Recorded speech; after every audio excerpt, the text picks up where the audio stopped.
Votre extracteur, votre homme de serviteur Doudou Montiri et c'est Ngwakuta Nabino, bande de la semaine et Zambé Azolokumu. Voilà. Alors merci déjà là à toute l'équipe au Zanabango, déjà Tobani sous semaine. 7 sur 7. Voilà. Et l'Éternel puisse aussi nous garder et nous donner la force, l'énergie. Note triste, avec cette note triste que nous allons commencer l'émission, la disparition de M. Lutumba, Boss Lutumba. Donc, Boss Lutumba, tu as un rendez-vous samedi, il y a Koufri d'Agiti. Ah! C'est la crise Mouka Koufi. Donc, été à Bissau, tant que tu as mon qui tout à Ramalam, parce que ça a compliqué. Il y a ça a soufflé. Parce que tout le monde a battu Malam, va Koufa avant. Tu as Malam, va Koufa avant. Boss Lutumba, paix à ton âme, va bien finir nos gangs rara. Et va travailler chez les boss. Na Lemba chez les boss, na Bandalungwa, chez les boss na Kimwenza, courage. Les boss Lutumba, si va c'était les samedis, na nécropole. En tout cas, pour pérenniser Evo Tiki, pour ça on a un malamu, pour combo na Ebungate. Et encore courage à sa femme. C'est une femme de prière et à son fils et à ses enfants de façon générale. Et Dieu qui avait donné, Dieu âme Boss Lutumba, alors Toza Koulilae, Bolam Nae, et Tikali Nakati, et Mité Manabiso, et les œuvres. Pour Tika ba Eva Malamu, maître Cédric, Tika ba Eva Malamu, Monsieur Kito, Nabi, Tika ba Eva Malamu, Benjamin Kaon. En fait, on koufa, nous voulons koufa. Et Kaba Eva Mabé na Mabé. Tant qu'on fait donc va pour s'annuler mais t'as Boss Lutumba ça pour le samedi tu sais qu'on a le va Eve ba bonne action ouais ça là qui nous obéit les choses dans aussi quoi donc on a quoi nous obéit ma solo la boulam ou Boss Lutumba en tout cas paix à ton âme Boss Lutumba Zambé mo pas yebi la personne mbote la charmante Karine bébé wa simbi caméra mo Zambé a réalisé émission yo na mon ngam kuna Christian Banjola sala musala oseka toujours souvient. Voilà. On a une exploitation et on a une coordination avec Abongona Makunda. Dès que José André Sayaki, on a pu se monter André José et c'est moi qui a pu sous serrer votre senti petit dimanche. Nous avons mis ça makasi. Le lot sur le lama de Konabiso, Bazaba Sato. Donc on se voit. D'abord la question de mon l'état de santé. Benjamin Gaoun. Mbote ndeko nanga Doudou Montiri. Ça me va bien, on a le drapeau à Congo, na Kingo. Mais tu n'as évité, on a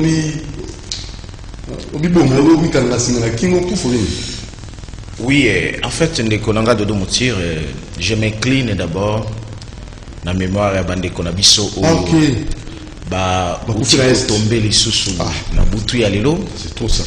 Na est, et je m'incline aussi na mémoire ya bandeko na biso oyo batika biso, ça fait 4 ans dans le 19, la nuit et le 19 et le 20, il y a le mois, le 9e mois appelé septembre. Il vous souviendra que en 2016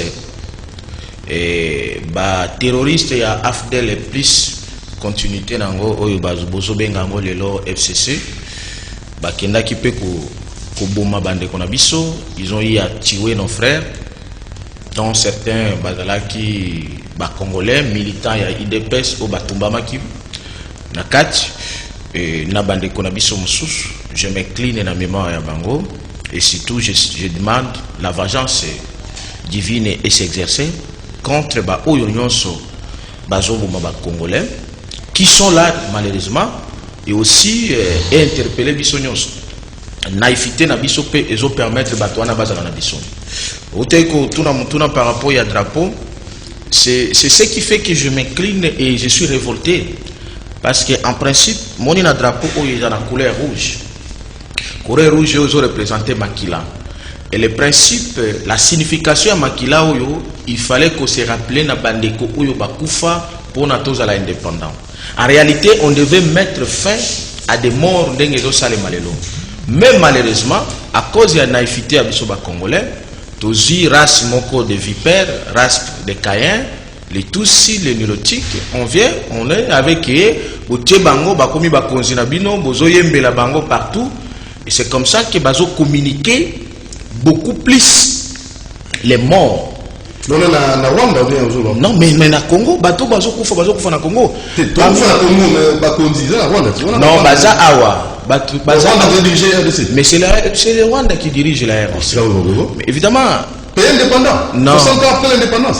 Ndekonanga Doudou Moutiri, c'est parce que oyebi bato mosusu bakoza la bombu mais ozo yebate.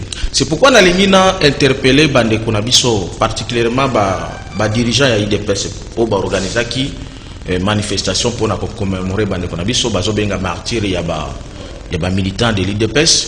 Mais moi j'aimerais les interpeller et en tant que prophète baye babouye tant que justice et salemina nouti pour la mémoire ya bande konabiso oyo FCC lelo continuité na bandaka FDL et tout comme lelo isa FCC tant que justice et salemina nouti jamais accord na bango, jamais coalition na bango, FCC cache ko simbaka te. Je dis alors jamais. Toujours prophète. Je dis la prophétie des malheurs. Ce n'est pas la prophétie des malheurs, c'est la révélation de l'origine ya ba malheur au batubazo yebate. Il vous souviendra que ça fait plus de 2 ans. Bango moko FCC cache bazo salata de loba sololi. Lobi nango baswani. Lelo basololi lobi nango baswani. Maintenant le prophète a révélé une source, origine. Il y a des conséquences wana. C'est-à-dire les sangs crient vengeance. Les âmes crient vengeance. Parce que la justice n'a jamais été établie. Et la justice devait être établie. Il faut chasser Kabila, il faut le mettre en prison. C'est ça la justice. Voilà, alors, Barty, nous allons voir CPI, le président CPI na RDC. Vous avez la casquette de mon bébé. Non, non. Après. Vous avez représenté ce pays? Non, écoutez, je suis représentant de la justice divine. Alors, ça, et la justice divine est à la restribution. Voilà. On a bien au Quito, on a bien au Quito. Président national, Marty, coordinateur. Cordon. Boni Cordon. Merci de noir. Oui, merci de pour.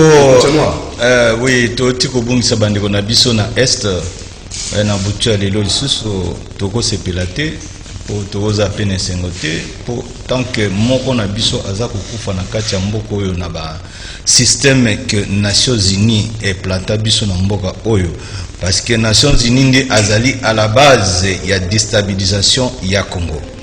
Nations Unies nde ayela biso tous les génocidaires rwandais au Congo à l'est du Congo. Ces Nations Unies ndaïla biso tous ces crimes au salima lelo na esizali Nations Unies. Il ne faut pas marcher le mot. La génocide du Congo continue. Lelo isusu bakufi. Tout sens le Nations Unies. Instrument et destruction et déstabilisation du pays du tiers-monde à faveur des grandes puissances. Instrument organisation du mal, c'est le Nations Unies. Ça, il ne faut pas marcher le mot. L'origine, parce que si nous attaquons normalement, comme on veut toujours attaquer les effets au lieu d'attaquer les causes, l'AFDEL, oh c'est Rwanda, peut-être quelque part, parce que Rwanda c'est le chemin qu'ils utilisent pour déstabiliser l'Est du Congo, tato, mais en vrai sens du mot, c'est Nations Unies.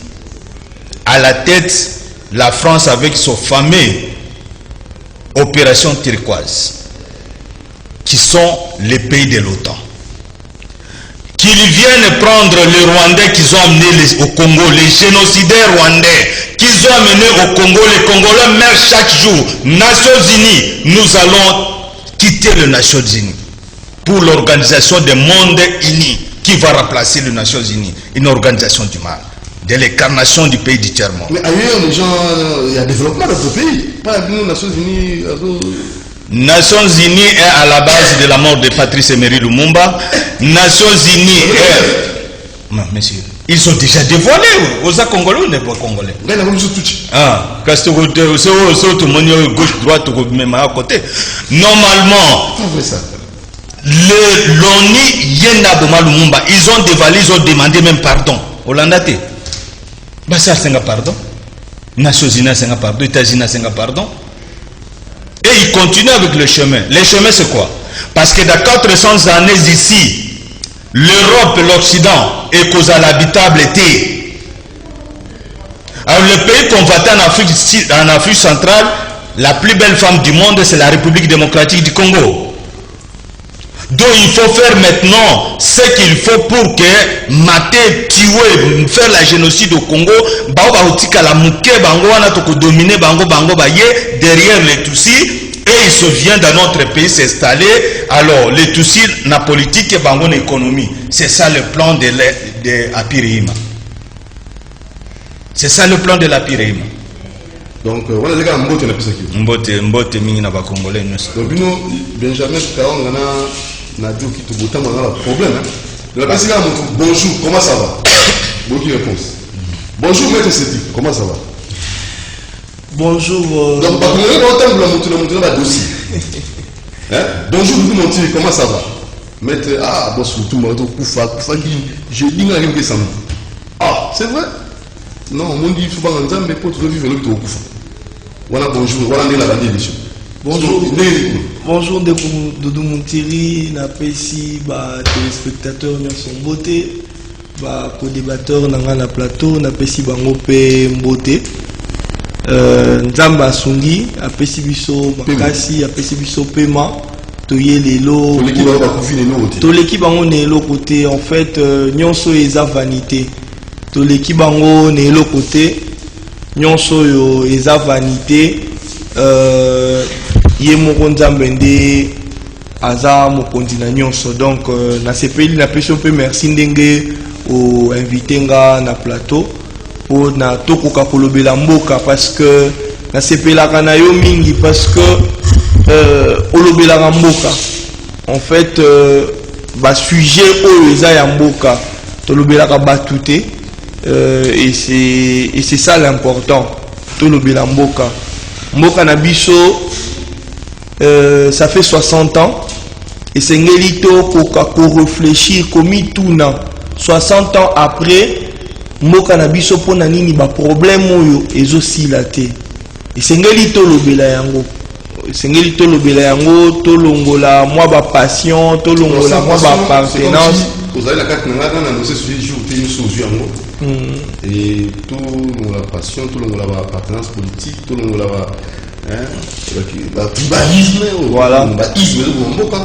Sans passion. Quand les autour de c'est comme si toi tu es en contact avec moi. Vraiment, donc c'est.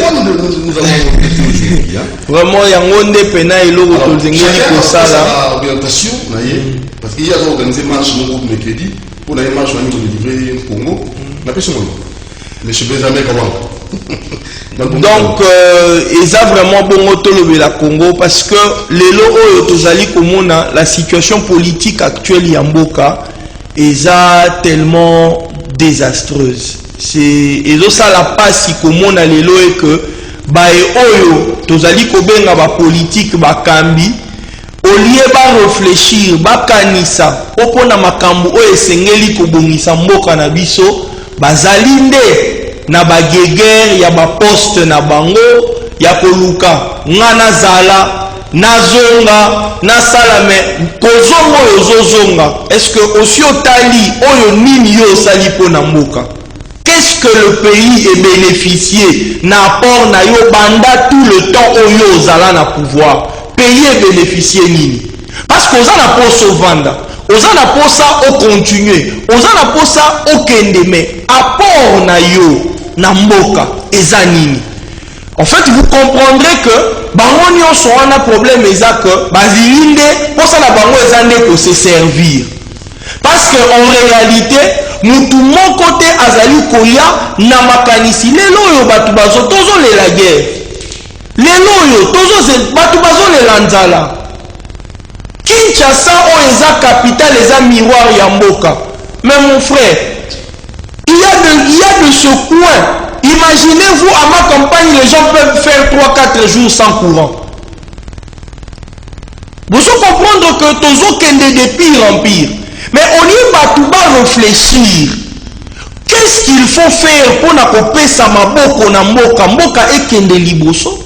Mais les gens sont là pour réfléchir. pour que nazwa moyen natonga ndaku nanga natonga même pas réfléchir ndenge nini na kosala eloko pour que batu oyo bazali pembeni na ngai lobi bazwa misala lobi mpe bazala ba responsable. Donc intérêt na biso ndenge na lobi kolobela mboka sans passion, kolobela le problème réel du pays. Qu'est-ce qu'il faut? C'est quoi les problèmes réels? En fait, Ngaï, personnellement, le Congo a un problème d'homme. C'est l'homme qui pose. C'est l'homme qui pose problème. C'est l'homme qui pose problème.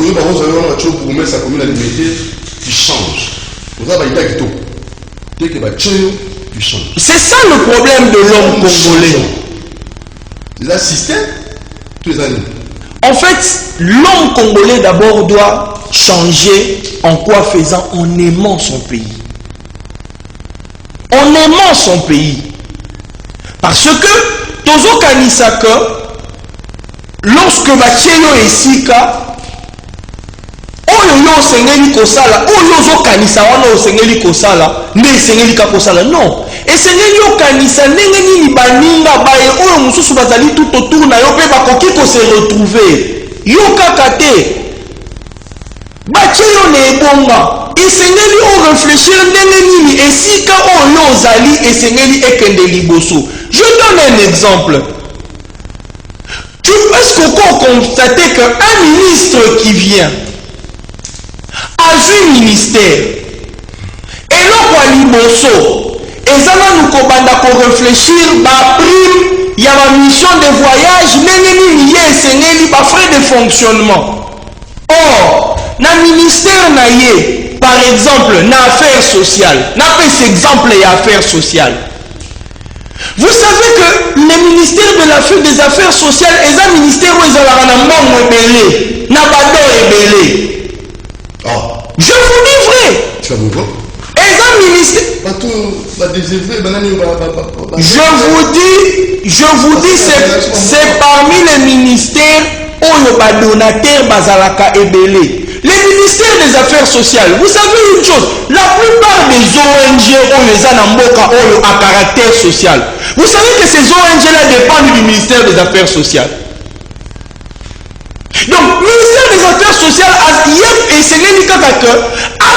réfléchi comment encadrer l'organisme pour que rentabilité à Moussala et Salema. Vous comprenez? Ce qui est na foyer social na bandal. J'ai vu Bacheba na moko pendant le confinement qui un certain nombre des enfants de la rue Bacheba ngouana. Mais mon frère, allez voir comment ces enfants-là vivent. Allez voir comment ces enfants-là vivent. On condimate. En fait, le problème c'est que c'est comme si on fait quelque chose caca pour que tout ça là. Non. Il faut réfléchir sur des choses qui seront pérennisées. Où est pour vendre? C'est possible. Cela veut dire quoi? Je donne l'exemple du ministère des Affaires sociales. Nous avons une panoplie à ONG à caractère social. Ce qu'on dit ministère des Affaires sociales, est-ce que normalement ONG soit à répertorier bango? Est-ce qu'ils les appellent? Ils font des assises de réunion parce que dans le domaine dans le secteur est-ce qu'il est en bon augure avec bango pour que ayoka bango proposition na bango mettre un mécanisme d'application pour éradiquer cette histoire il y a enfants de la rue. C'est possible. Vous comprenez? Mais le problème c'est que quand je suis arrivé, Doudou Montiri à l'obina un projet, j'ai une asbel nazaboye à caractère social. Bon, Doudou Montiri Tchalana Mpandi, petit frère nanga moko boyaki na ONG na ya Malette eza atane esikate et l'autre côté yende mutakoya allez babandi ko travailler na yi. Vous comprenez? Donc c'est un peu ça le pays, c'est un peu ça le problème. Maître Cédric, à l'objet 60 ans après, le seul problème majeur, c'est le problème petit don. Ah oui, ça n'a raison rien.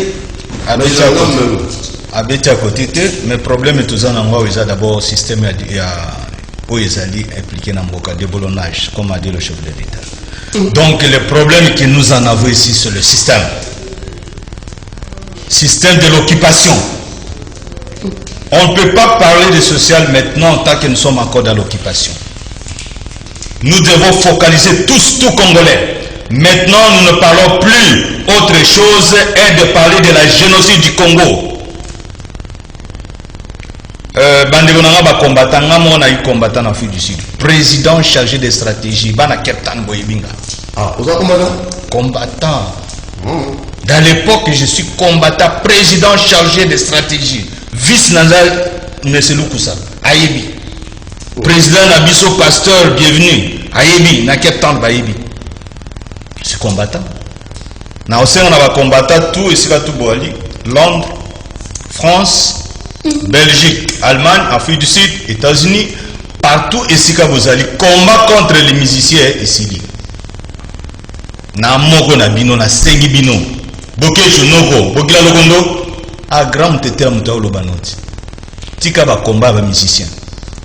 Maintenant combat na biso ezali contre les infiltrés na Congo. Parlons tous de la génocide du Congo. Tozaba na Congo, la carte ya Congo mutakata carte ya Congo azanzambi yemoko, mutasala ngwazate. Mutopia ukata Congo azate. Les cartes du Congo est sous forme ya fleuve Congo. Kata siko Congo, fleuve Congo lobima ekomi pa na biso wa etikala kakawa. Soki ko envahir bini bomimboka mobimbate. Donc mutakata Congo azate. Forme à Congo, c'est Nzambi Imoko. Oyezali pays à Nzambi, pays à Salomon, pays des ancêtres, pays de Ngongoliteta, Ngongo, pays des Zingakuvu, des Mama Kipavita, Simon Kimbango, Yalumumba, les grands pays de Luambo, les grands pays de Papa Wemba, les grands pays des grands prêtres du monde. Maba Fumiso Yibawutiwa, Pagumo Matabiso, Tina Mutu. T. Ba combattant, combat échangé. Botika ba musicien ba beta ba concert na bango. Biso combat contre les infiltrés du Congo. Je laisse la parole aux autres. Benjamin Baron. 60 ans après, les problèmes préoccupants, c'est lesquels? Oui, en fait, ça fait solution à nous. Ndeko Doudou Montiri. On a bien. Doudou Montiri. La solution est Zali Kopé Samana. Prophète Benjamin Kawanga et Longona Bandekonion Shaba mouvement citoyen où tous allez formuler 4e génération. Bandeko neti maître Aouti Koloba type d'homme oui. Nako révélé sikoyo type d'homme wana oazoloba. Batu ndenge bazonga bango batu type d'homme. Batu nyonso boye bakena se amu yawa tozala kana deux types d'hommes. Tozali na l'homme Satan, l'homme Dieu, c'est-à-dire l'homme qui est d'origine de Dieu, na l'homme où abotami l'origine satanique. Si ko pasi na biso ezo salema ndenge. Nous les Congolais, nous sommes l'homme d'origine divine. Ndenge abi ukito ute koloba, Congo ezaya nzambe parce que Congo ezali na kati ya Bible. Ésaïe 18. Ce n'est même pas conférence de Berlin qui a fait que le Congo existe. Le Congo existe avant la conférence de Berlin. Mais seulement malheureusement, biso tozo comprendre que tozali na ba type d'homme Satan. Na pesa ba preuve na Bible. Caïn, Abel. Caïn, un homme mais d'origine satanique. Abel, l'homme d'origine divine. Caïn a fait quoi? A tué Abel. Ndenge nabi okito alobi, bato bazoboma biso, ba infiltré wana, les tous les nilotiques au Bahana Katia Congo. Bazali batou, mais d'origine satanique. C'est comme ça que je suis d'accord avec la Biokito que le combat il faut échanger. Même Dieu lui-même à un moment donné appliquera injustice pour son intérêt. C'est-à-dire, Congolais à véritable au hasard d'origine divine, ataza na mabe, zwana na mabe na yo wana tosala nini, totia ngona pembeni. Ata ba mvuta kiye, tosina no totie pembeni. Bisoto concentré d'abord contre les peuples d'origine satanique, qui sont les tous infiltrés na bana na bango au baza ko représenter les ce qu'on appelle les FCC. C'est comme ça, c'est moi qui vous parle. C'est moi qui vous parle. Un homme de Dieu. C'est ça l'homme de Dieu. Je suis l'homme de Dieu de type Kimbangu, de type Moïse. Parce que Moïse a été fait l'homme fait Dieu. Mais en face de lui, il y avait un pharaon. Pharaon, il était un homme fait Satan. C'est-à-dire un homme de type Satan. C'est comme ça que vous voyez dans Bisaleni. Bayo kakate. Bazalaka na mawa ya batute ba bomaka tout moment ne monde ko tikoloba olingo songa osali 20 ans parce que jusque le maître ya kingakati le pharaon, c'est lui qui gère les finances de ce pays, l'économie en boko za boko à Kabila. C'est là que j'ai interpellé bino bandeko Lamuka Kashi, comment vous autres la distrait baza ko continuer ko diviser bino na ko kosa bino oh ba corrompre terre bu bandi ko loba bolekisi ba tambo discuter que on a corrompu terre. Maintenant moi je ne suis pas contre que ba corrompre mutu, mais na ningi na yebisa siko yo ndeko na ngai mutu a corrompaka bato wana yende za malamu. Donc ceux qui ba corrompaki bien que na koko se pela mutu ba corrompre yete, mais moi na mena na l'origine c'est-à-dire chasser d'abord mutu a corrompaka. Ça veut dire celui qui est d'origine satanique. On a RLC, Cash, RLC, FCC. En fait, on a même réussi à diviser les hommes de Dieu. L'autre fois, j'étais dans Rotana, où Sonika Futa a mis en place un comité pour organiser FCC et RLC, et avec l'ancien Bazala Kiwana, Tamblokoki et tous les autres. Mais Tiko Kabula Batounan Zambi. Et Sonika Futa a dit, on ne peut pas diviser, on ne peut pas vendre l'église de Dieu. Exactement. À combien va-t-on vendre notre église, l'église de Dieu? C'est pourquoi nous avons interpellé Bavie Wana. Ba comprendre que Mouto a divisé Bango, n'est plus mauvais que Bango va se diviser. Et Mouto a yébani. Alors il est normal que Bissonio soit tout canal bachana. Autant que poser question na kozonga na place na. Opposer que question sur la marche. Marche biso ndenge na bio kitu ndenge ya lobi. Biso to pesa ce qu'on des solutions. Nzambe yemoko après avoir Caïn aboma Abel. Nzambe asala kinini ba bengana Caïn. Akene na pays de nord. Na lingi na rappeler bande kona biso ya IDPS. Est-ce que vous voyez que promesse batikela bino pas faché nani ya chiche zalaka? Zongisa na Rwanda. C'est le pays des Nord. Non, je donne l'exemple. C'est clair. Je suis clair. Mais c'est quoi et là, en fait, dans le Ngakati, FCC, Kabila. Et il y a 3. Oui, oui, il y a un moutoue. Il y a un moutoue.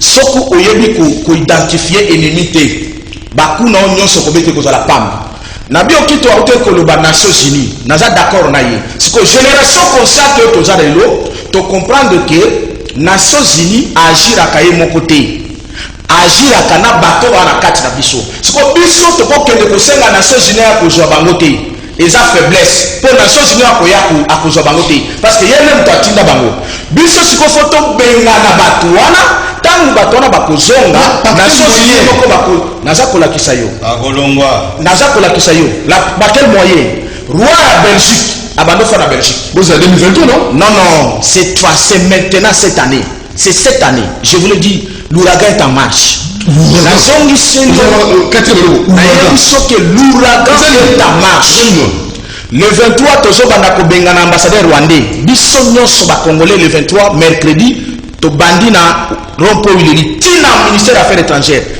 Karega Vincent Karega le rwandais oya incité makila ya ba congolais na lingi na interpeller biso nyonso ba congolais oyebi tango to tombola ka drapeau congolais nyos atelema ozala soldat ozala militaire ozala gouverneur ozala journaliste tout le monde atelema pour la toranda hommage na makila. Mais quand vous avez quelqu'un comme un ambassadeur rwandais qui se moque des sang des Congolais, sachez qu'il se moque des dignités de tout un peuple. Et là, ce n'est plus question, il y a parti politique où valeur tel, oh, maître avocat, tu as barreau, oh, journaliste, tu as dani. Même les gens journalistes chauffeurs, il faut commander bande na yo awa, Karega dégage. de la 4e génération au biso ba mouvement citoyen, la génération constate toujours Kumbayango. Ceux qui ba Rwandais, Namba Nations Unies na bango, ils ont réussi à corrompre d'autres politiciens, mais ils ne corrompent pas la 4e génération de Kimbango que nous portons.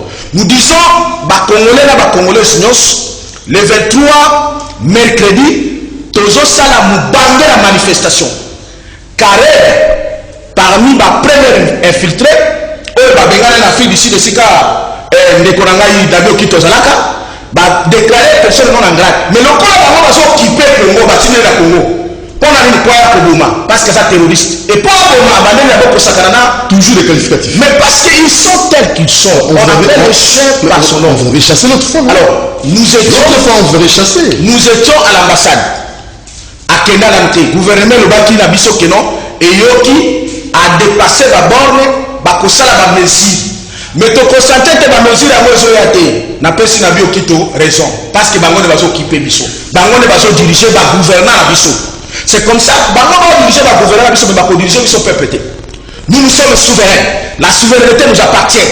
C'est comme ça que le lobby, le 23, Congolais, même les hommes de Koranga de Boumouti, les gens qui ont blague, et ça m'a cambié à Mboka. Dignité, Yamboka, il faut à tout prix, et ça l'a rétabli. Le 23, Kabarega, ambassadeur rwandais, tu dois quitter le sol congolais. Et ensuite, nous allons suivre les FCC. Il faut dissoudre, faire disparaître les FCC par leur parlement satanique. Dans l'élection.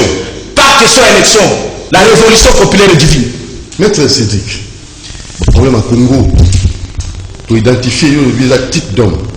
Mais comment procéder pour toujours un soulagement? Il y a mais tout débit à Congo, le but qui met partir débit à Congo, tu vois que ma est belé, hein, na bani na biso, na ba débit na biso, hein, ils ont biba, ma est belé, tu comme ça autant la géographie, ils ont regardé dans le gaspillage, ma est athée, mais kuna, t'as ma est belé ça comme hein, ma est passé, courant passé, coléa passé, et kotanga passé, rentrée scolaire calamine t'as comme dépassé, comme ça on couvre dans la crise là, le bas koufi, tout ça, bah charge. La charge, c'est quoi? Ce sont les Rwandais, tout qui nous bien ambassadeur.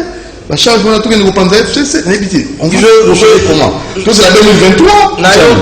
Nayoki Bandekonanga, vous savez, c'est bon que to sala oyo bango bazali ko senga to sala, c'est bien bon. Nalingi un peu tokende dans une certaine logique. Ndenge bango mo balobia wa que avant que bamsusu baya ko occuper bino. Et c'est ngeli bino moko et donc bino moko en interne. C'est ngeli bo fongo la porte. C'est ngeli bo fongo la porte. Cela veut dire que il y a des infiltrés parmi nous. Maintenant les infiltrés là, ba infiltré wana, ba o bazali kopesa bango ebonga. Ezali banani. Type d'homme. Biso moko ba Congolais. Je veux vous dire, ce que tali lelo, batu oyo bazali kokende na parlement wana. Batu oyo bazali kokende ba voter bango. Il y en a ba voter bango. Mais ils sont du FCC. Madame va voter bango. Mototé.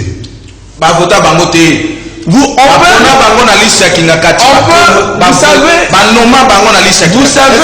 le peuple congolais a conscience. C'est comme cela que moi ils nous ont interpellé par mouvement citoyen. Le travail du mouvement citoyen, et ça peut-être il y a les matés. Il y a il y a quoi inculquer là nous batouana ma valeur. Est-ce que le mouvement citoyen et il y a des vivre na kaluka toyebi de tozala na ba ya na tout les mouvement citoyen il y a pas plus tard que avant-hier bayebi na kaluka ce qui s'est passé toyebi mais avant bamonaki en mouvement président de l'Assemblée nationale du FCC à Salaki. C'est ça le problème du Congolais. Cela veut dire quoi? la présidente de l'Assemblée nationale qui est du FCC. Incapable dans une émission de dire son salaire. Est-ce que vous pouvez vous imaginer dans un pays où le responsable autorité budgétaire qu'elle est incapable de nous dire le salaire du chef de l'État, salaire de Yemoko, salaire de député, mais est-ce que on comprend quand même où il y a Zomi Benga à président de l'Assemblée nationale? Oh, il y a émanation, il y a peuple. Donc, cela veut dire que peuple, il y a représenté peuple, alors peuple a droit, na droit, bino batu nazo représenté, bo a droit, ya koyeba, mbongo oyo bino ofuta kanga. C'est ça. Mais c'est un grand nombre. Bakei, Koyambaye, Kobetele Maboko, pona nini, pona forage. Papa Doudou, mon frère il y a les assoumettres. Mon frère Doudou, c'est ça, c'est là que je veux arriver. Okay, mon frère Doudou Montiri, l'icolo ya forage, qui ne coûte même pas 50 000 $. L'icolo ya forage, moko, nakaluka, babeteli maboko. Vous savez pourquoi? Parce que ma pèse qui va 10 000 francs, n'a pas 5 000 francs. C'est là que je dis, le problème d'homme, c'est que tu arrives à ne pas vendre ce qui y ma pèse sur 5 000 francs. Ok, on peut te dire, toi, ma boko. Il y a pas plus de 100 000 $ à côté, caillou. On va condamner pour l'année. Parce que la chose que toi tu fais en petit, lui il le fait en grand. C'est comme cela que le mouvement citoyen, conscient, nous devrions transmettre cette conscience-là aux gens. Avant de parler d'une génération consciente, la génération consciente, ce n'est pas de marcher pour un ambassadeur. Je vous dis vrai, c'est qu'un ambassadeur, personne ne sait ce que le travail d'un ambassadeur. Et puis, ambassadeur qui c'est sur Twitter. Vous savez combien de gens ont Twitter à Kinshasa ou en République démocratique du Congo? Ils ne connaissent même pas Twitter. C'est comme ça. C'est comme cela que je dis. C'est vraiment essentiel. Allons sur l'essentiel. Tel que l'essentiel, c'est que conscientisons cette population. Faisons un travail de base dans la population wana. Va comprendre réellement les animes.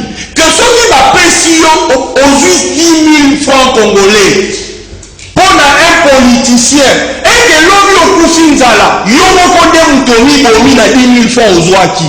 Est-ce que va bien? Même toujours, ça va monter. On va paupériser la population pour marcher les colons à Bango. Et c'est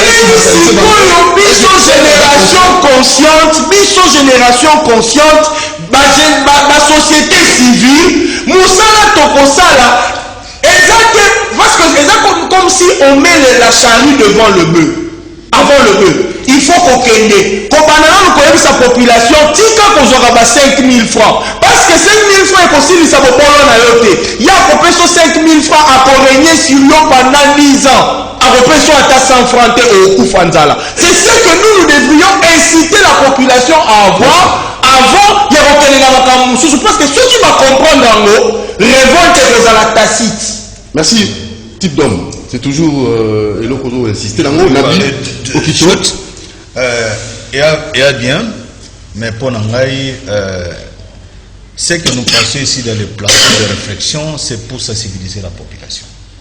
Nous ne sommes pas passés ici pour nos propres, pour la volonté de biso, pour nous senga ou les canaux de télévision. Toyaka pour réfléchir avec des millions de Congolais dans 50 minutes. Ils ont conscientisé le peuple. Nous tenons mutaza na façon ayaka, nous tenons mutaza na beide naï. Nga pour moi, arrêter Kabila nazaka porté. Mais qu'au-dessous de l'Assemblée wana, orgueil à majorité wana, il faut que ça la yango parce que entourage à Kabila n'est amabe. Naza ba preuve belé commença par ma propre famille. Je suis de la grande famille des général Kissa Sengando et de l'honorable Kitapeng. Tant l'honorable Kitapeng a koufina, on peut s'abiner le Romoro. Chef de l'État tindi mbongo pour la famille Nabiso. Vous savez combien comment il pas Nabiso? 12 500. Ti les Londres a dénoncé pour la première fois. 12 000 combien? Président Kabila a comprendre le Rwanda. 12 500 $ pour l'atterrement à honorable Kitapeng, invité du chef de l'État et du gouvernement congolais. A Koufi d'empoisonnement, même pas été jusqu'à présent. Alors, Kolomoniaye, où est le directeur à RTNC, à l'Obimbo Kabila Tindeli Bino, dans 10 ans d'ici, Bino beaucoup souffrir, et souffrir boire la zoba. Dites-moi 12 500, tu vas vivre 12 mois. Certes, cimetière n'a pas que toi, c'est quand tu connais grand frère. Non, maman n'a pas de Allemagne, il y a un choc à grand frère. Tu connais 2 personnes à l'espace de 2 semaines. Bah, choc tu connaître dans la famille. 5 personnes. Alors, Mbongo on a lobby dans moins de 10 ans. Bino famille, la grande famille de Kissa Sengano, beaucoup vivre sans problème. Et comme à 12 500. Est-ce que vous avez Kabila? Solution. Et vous avez un courage, naïe, lieutenant, on a dit tous on a besoin, il y a le déboulonnage, il y a président de la République. Bateau, on a dit qu'il faut combattre. Makambo Bazolo Balelo, président veut rentrer en 2023. Bon, qui Kabila lobby bilowana? Non, Kaka Batouana. Alors Kabila, ils allaient d'abord pour diminuer le pouvoir naïe, ils allaient c'est d'abord l'Assemblée. C'est ce que nous conscientisons le peuple. Que eux, na minute, ils allaient la sensible, la prêt. Tant que le président ko dissoudre l'Assemblée, on a biso tout simanaï. Na bengi na Sangoufini, na bengi na Maniema, province orientale, Équateur Mabele bakoko na ngai. Partout, na bengi wa Congolais, Tchela partout. Bozala prêt pour soutenir le chef de l'État. Système est actuellement, chef de l'État ne peut rien faire jusqu'à 2023. Azali Atouré et Azali ceinturé, Maïroloba, Ezate. Sende Kotoyo, Bazube Kotoyo, partout Ezamabe. Papa, comment on souffle ça? Une minute. Pour la Kosukisa, Nalingana Lobaki, je suis d'accord na Abiokito pour la dissolution du Parlement et na l'Assemblée provinciale union sur la occupation, continuité à AFDEL, qui s'appelle FCC. Là, nous sommes d'accord et tous autres travaillons dans la pétition totalement dans l'ensemble de la société civile de la RDC. On a convidé la question juridique et aussi préparez-nous pour des manifestations pour la dissolution divine et populaire de ces parlements sataniques. Maître, comment président et assemblée, sa salaire n'a été. C'est une insulte. Monsieur le 23 mercredi, Willery, biso nyos tozo kende kubengana d'abord ambassadeur rwandais pour afingi biso ba papa na ba mama na biso o babuma bango ba viola bango ba congolais nyos na ba congolais tozo la mobilisation générale mercredi na 8h na rond-point Willery to sangani tous ambassadeurs rwandais doivent quitter les sols congolais. Merci. Alors maître voilà, pour la ça, je pense que plus rapidement, Nene na meka qui un peu ko étoffé l'ikambouya type d'homme. Problème na biso ezali le bana Congo et sengeli tozo mayele. Kolanda 10 000 francs, 20 000 francs te bakopé ça yo parce que yango tende ko sili sa pasi na yo. Azo peso 10 000 francs, 20 000 francs pour que ye azwa 100 000, 200 000, 300 000 $. Oyo akobika na ngona mwasi na ye na bana na ye et pendant ces 10 ans wana yondo ozo souffrir donc esengeli tozwa makanisi tolanda ba 10 000 francs wana te parce que zambongo na yo bango bazui nde bazoya kopeso en miniature 10 000 francs alors que kosala eloko te et pour évoluer pe koloba que problème eza que bana Congo esengeli totala ba oyo bazali kotia biso makelele ke bavanda ba continuer basaleli Congo nini. Merci beaucoup. Basaleli Congo nini tilelo esengeli motu na bango oyo biso tozui to bénéficier pour na bino pendant toutes ces années eza nini oyo bano bosala kite esengeli boya kozonga kosala. Donc je pense que si on interpelle batuana bongo et nous prenons la décision, j'espère que makambo yokende liboso nzamba kosunga biso et tout va aller bien. 10 millions de Congolais pour Tokota na Rwanda, 10 millions de sensibiliser, tozana 1 900 000 de gens. Déjà, tozana presque 2 millions, tozana besoin 10 millions. Papoma papa na S, baboma maman na yokota na armée. Armée congolaise est recrutée. Pour kota na armée, tozo kota 10 millions na Rwanda. Armée populaire pour na ambassadeur rwandais le 23 mercredi. Bisonyos. Ah bien. Bokota na armée. Wana batindio na numéro 1 à armée. Bakota na armée za na besoin ba congolais. Merci beaucoup Nego Kito, merci beaucoup. Et c'est veiller écoute. Ya besoin batasika. Merci beaucoup. Wana Olandi Daniel Mbawa Lobaki ba jeune baba na kota na armée déjà dès le bas âge. Merci beaucoup Cédric, maître Cédric, merci na Benjamin Okito pour organiser marche mais Benjamin Kawanga tous les mouvements citoyens de Togo marche. Gazo bonjour. Gaz yo kozala, la chauffeur no so ba kozala. Ba ka gasté. Ba policier na ba militaire ba za contre ba ministre de l'intérieur intérieur état de droit et respect ya fait se manifester. La société civile c'est le mouvement citoyen. Bienvenue à Simba dans l'enseigne. 4e génération. Bienvenue à Simba dans l'enseigne. Karega dégage. Karega yo Kimbambo. La Congo, tout ça la maman pour la Congo. Tout quand ça va pour la Congo. Ah, tu pour. Karega. Yo Kimbambo yo Karega.